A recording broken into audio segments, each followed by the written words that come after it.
O assunto que iremos abordar é terapia gênica.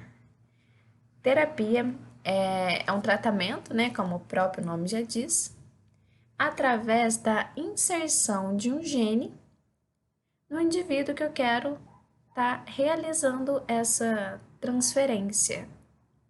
Em 1990, né, a gente teve esse primeiro procedimento sendo feito de modo muito sucedido. Então, foi uma técnica que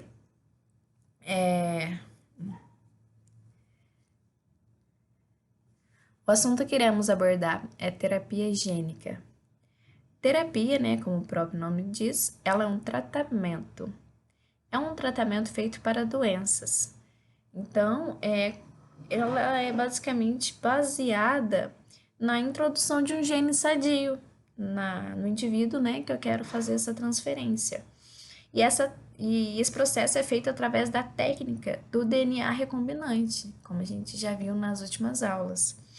Em 1990, né, então a gente teve esse teste e ele foi muito bem sucedido, tanto que ele é utilizado hoje e só tem melhorado, né, desde 1990 para cá. Nós não escutamos muito falar sobre esse assunto porque é um procedimento muito caro, tá longe assim da nossa realidade. O que vem a ser? O que é? Então, é a aplicação de um DNA através de uma transferência de material genético. Então, ela pode ser aplicada nas células, nos tecidos, com o fim de que essa inserção sirva para o tratamento de uma doença, especialmente aquelas doenças hereditárias, né, que são recebidas de pais para filho. E o que ela visa? Ela vai suplementar aquilo que está faltando, ou seja, um alelo que não funciona, um alelo que está defeituoso, ou até mesmo morto, está inativo ali naquela molécula de DNA. Essa terapia, então, ela tem esse principal alvo, né, que são as doenças hereditárias. E como que é feito? Então, primeiro eu tenho o DNA que eu escolhi para introduzir, e eu preciso escolher uma célula-alvo. Então, a função dele ali é poder reverter o quadro de algumas doenças, ou simplesmente poder estimular o sistema imune da pessoa. Mas para isso acontecer, é necessário que eu tenha um meio de entrada desse gene, porque eu não consigo inserir o DNA puro na pessoa e esse DNA simplesmente vai entrar na membrana plasmática. Esse material ele não entra. Então eu preciso de uma ajuda, eu preciso de um meio, já que a gente vai falar sobre isso.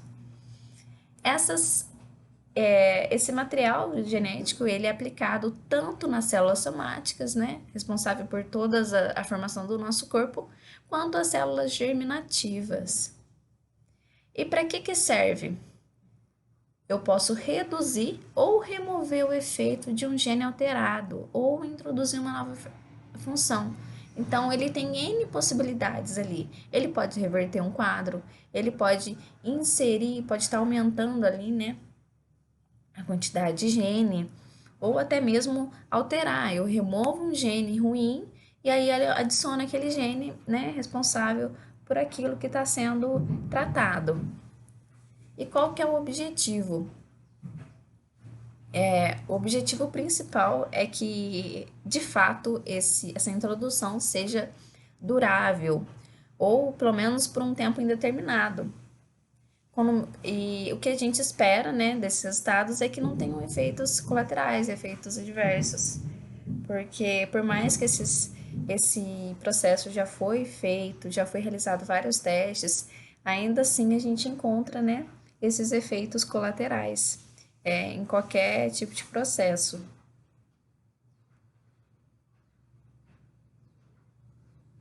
Como eu disse, o DNA ele não consegue entrar sozinho na célula, ele não entra. E para isso eu vou precisar de uma pessoa, uma pessoa, um dispositivo que consiga carregar o DNA. Então, as células estão vivas, eu preciso inserir o DNA dentro dessas células. Né? Esse dispositivo ele é chamado de vetor. E aqui a gente trouxe vetores para terapias gênicas. Por quê? Porque sem esses vetores eu não consigo fazer a inserção desse DNA. E eu tenho 3 vetores, né, agindo nesse processo. São os plasmídeos, os vetores virais e os vetores nanoestruturados, tá? Então, o vetor vai ser alguém que vai carregar, vai ficar responsável por levar o DNA até essa célula.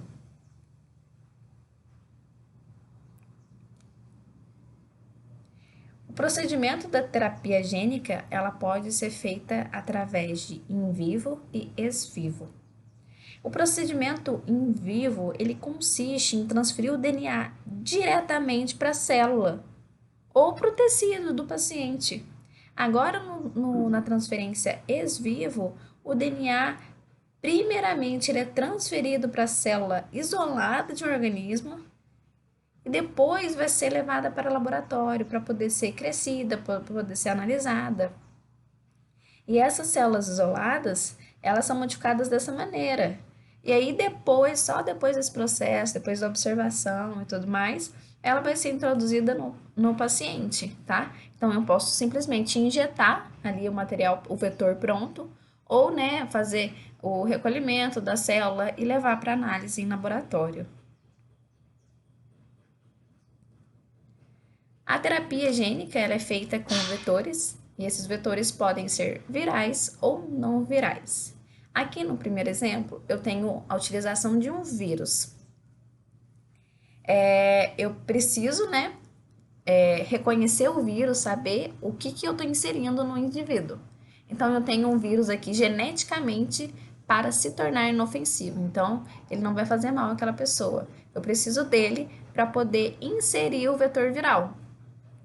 Então, eu vou injetar o vírus nessa pessoa e esse vírus vai transportar esse gene que eu quero, o DNA, para dentro da célula. Quando ele chegar nessa célula, ele vai se integrar no DNA da célula hospedeira. Essa integração ocorre somente em vetores virais. Aqui nos vetores não virais, esse processo não ocorre. Então, no início aqui, ó, eu tenho que utilizar um plasmídio. Plasmídio é um DNA que tem essa forma circular. E dentro do plasmídio vai ter o DNA que eu quero. E aí, como que acontece? A terapia gênica, ela é aplicada no paciente, né? Através de uma seringa, uma agulha, é aplicada. E aí, esse vetor, né, o plasmídio, ele vai transportar o gene até a célula. Só que aí, ao invés de adentrar, né, se integrar na célula hospedeira, ele não vai fazer esse processo. Né? Acontece vários outros meios para poder, né, tá sendo efetivado de fato essa transferência.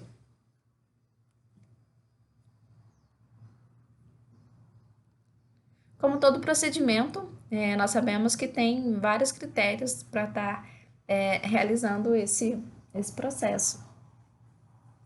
E aqui eu vou mencionar para vocês alguns deles. Para eu tratar uma doença, eu preciso saber se eu tenho um gene que vai conseguir corrigir, tá? Por isso que não são todas as doenças que existe tratamento. Através da terapia gênica, sim, mas não são todas as doenças, né? Não é mesmo sendo um procedimento inovador, assim, ele não é amplo. Então, eu tenho que ter um gene responsável por aquilo que eu quero corrigir, senão não vou ter sucesso. Eficiente introdução de genes nas células-alvos. Então, esse processo todo, utilizando o vetor, precisa ser feito de forma eficiente. A célula-alvo deve estar acessível ao procedimento de transferência gênica.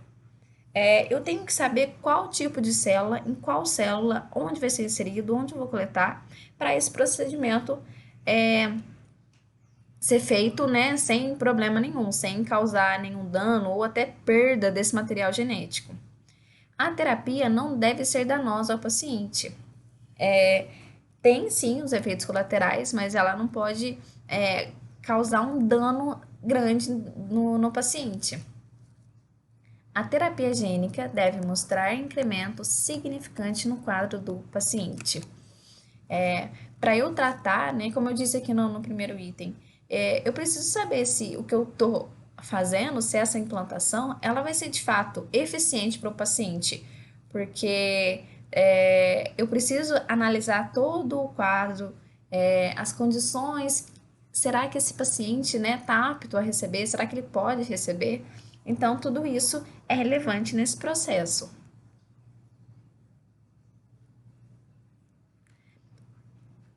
Aqui são as principais células utilizadas na inserção desse DNA. As células troncos, né, são células que podem se diferenciar em qualquer outra. Essas são as principais utilizadas, né, nesse procedimento.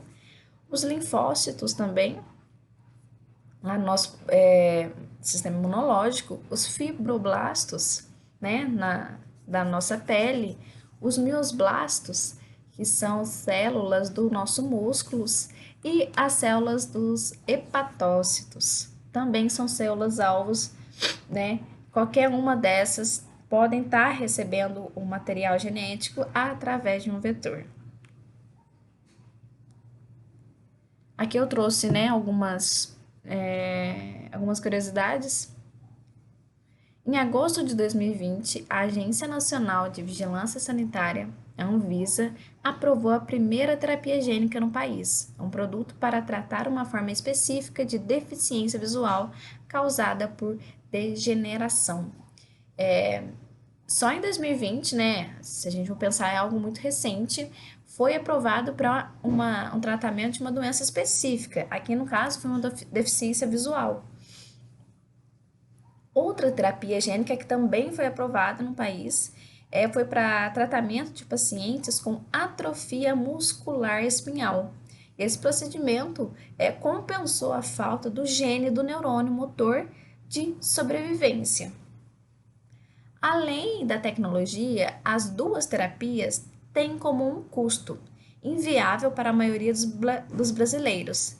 A Luxturna é uma empresa responsável por estar fazendo essa terapia.